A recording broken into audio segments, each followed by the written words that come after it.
आज हम बॉलीवुड में ही मैन के नाम से प्रसिद्ध भारतीय सिनेमा के स्टार धर्मेंद्र सिंह, जिन्होंने वर्षों तक अपने अभिनय से लोगों का मनोरंजन करके उनके दिलों और भारतीय सिनेमा दोनों पर राज किया है। धर्मेंद्र ने अपनी फिल्मी करियर की शुरुआत साल 1960 में फिल्म दिल भी तेरा हम भी तेरे से की थी, लेकिन उन्हें पहचान साल 1975 में आई फिल्म शोले से मिली। इस फिल्म में उन्होंने वीरू का किरदार निभाया था, जो आज भी लोगों के दिलों में जिंदा है। धर्मेंद्र का जीवन परिचय एक प्रेरणादायक कहानी है। उन्होंने अपने परिश्रम और लगन से बॉलीवुड में एक सफल करियर बनाया है। उन्हें कोई भी किरदार मिलता, वे उन किरदारों को बखूबी निभाते, चाहे एक्शन हो या कॉमेडी। वे आज भी बॉलीवुड के सबसे लोकप्रिय और सम्मानित अभिनेताओं में से एक हैं। तो आइए जानते हैं अपने धर्मेंद्र पाजी के आज बुढ़ापे में कैसे हैं हालात। धर्मेंद्र का पूरा नाम धर्मेंद्र सिंह देओल है। इनका जन्म 8 दिसंबर 1935 को पंजाब लुधियाना के एक छोटे से गांव नरसाली में हुआ था। इनके पिता का नाम केवल किशन सिंह देओल और माता का नाम सतवंत कौर था। धर्म पाजी के एक और भाई भी थे, जिनका नाम अजीत देओल था। धर्मेंद्र के पिता एक अध्यापक थे। धर्मेंद्र ने अपनी शिक्षा फगवाड़ा के आर्य हाई स्कूल और रामगढ़िया कॉलेज से ग्रहण की, जिस स्कूल में उनके पिता अध्यापक थे। धर्मेंद्र बचपन से ही फिल्मों के बड़े दीवाने थे, इसलिए अक्सर वे स्कूल जाने के बहाने सिनेमा देखने चले जाते थे। वो अपनी माँ से कहते थे कि वो एक्टर बनना चाहते हैं। उन्हें स्कूल जाना बिल्कुल भी पसंद नहीं था, इसलिए उन्होंने मैट्रिक के बाद पढ़ाई छोड़ दी। पढ़ाई छोड़ने के बाद धर्म पाजी रेलवे में क्लर्क की नौकरी किया करते थे। उस समय उनकी तनख्वाह 150 रुपए हुआ करती थी। धर्म जी का मन रेलवे की नौकरी में भी नहीं लगता था, क्योंकि उन पर फिल्मों का भूत सवार था। अपने बेटे के फिल्मों के प्रति लगाव को देखकर उनकी माँ ने कहा, तुम फिल्म वालों को एक अर्जी क्यों नहीं लिख देते। माँ की ये बात उनके दिल में घर कर गई। उनकी माँ के इन शब्दों ने उनकी जिंदगी बदल दी। उन दिनों अखबार में एक इश्तिहार निकला था, जिसमें लिखा था कि फिल्म फेयर टैलेंट हंट में नए प्रतिभा को तलाशने के लिए विमल रॉय और गुरु दत्त जी ऑडिशन कर रहे हैं।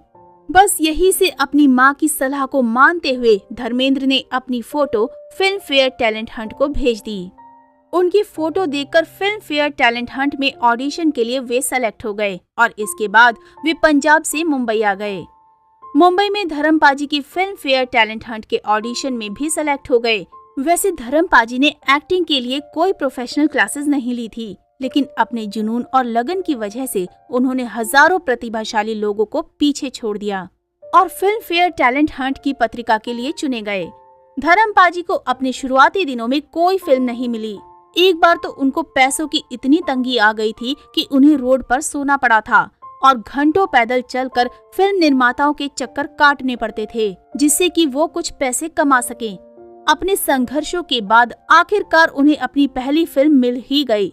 दरअसल अर्जुन हिंगोरानी ने धर्म पाजी को फिल्म फेयर टैलेंट हंट में देखा था और उनको देखकर वे इतने प्रभावित हुए थे कि 1960 में अपनी फिल्म दिल भी तेरा हम भी तेरा में धर्म पाजी को हीरो के लिए साइन कर लिया। लेकिन ये फिल्म ज्यादा नहीं चल सकी, जिसके बाद इन्हें कुछ सालों तक फिल्मों में काम नहीं मिल पाया।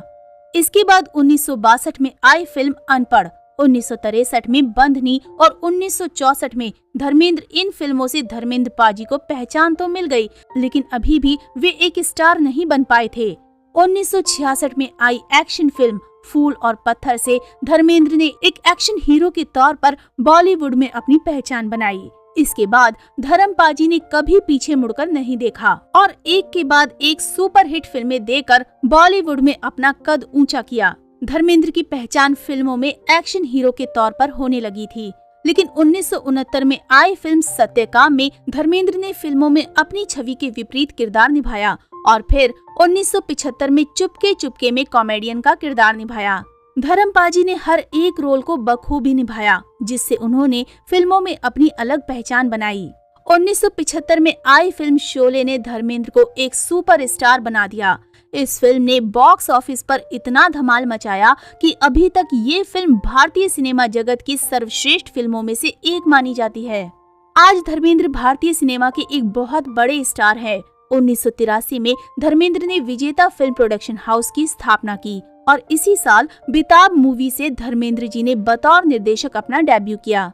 बेताब मूवी में इन्होंने अपने बेटे सनी देओल को सिनेमा जगत में लॉन्च किया था।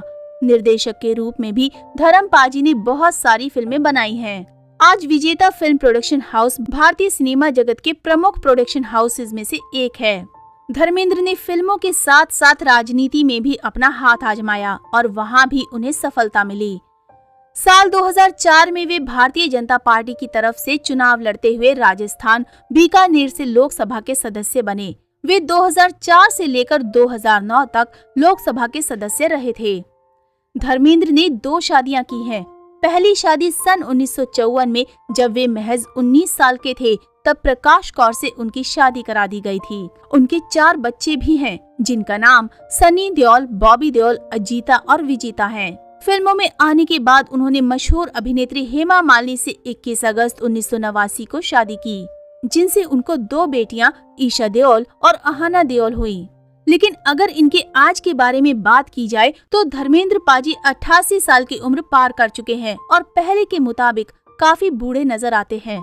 आपको बता दें कि धर्मेंद्र जी को अब चलने में भी दिक्कत आती है। उन्हें कई अवार्ड फंक्शंस और कई रियलिटी शोज में देखा जा चुका है, जिसमें उन्हें सहारे की जरूरत होती है। आप इन तस्वीरों में उनके बढ़ते हुए कुंभ का अंदाजा लगा सकते हैं। तो दोस्तों, भगवान इन्हें और लंबी उम्र दें और हमेशा खुश रखें। अभी के लिए बस इतना ही। मिलते हैं अगले वीडियो में। तब तक आप सब अपना ध्यान रखिए। Bye bye.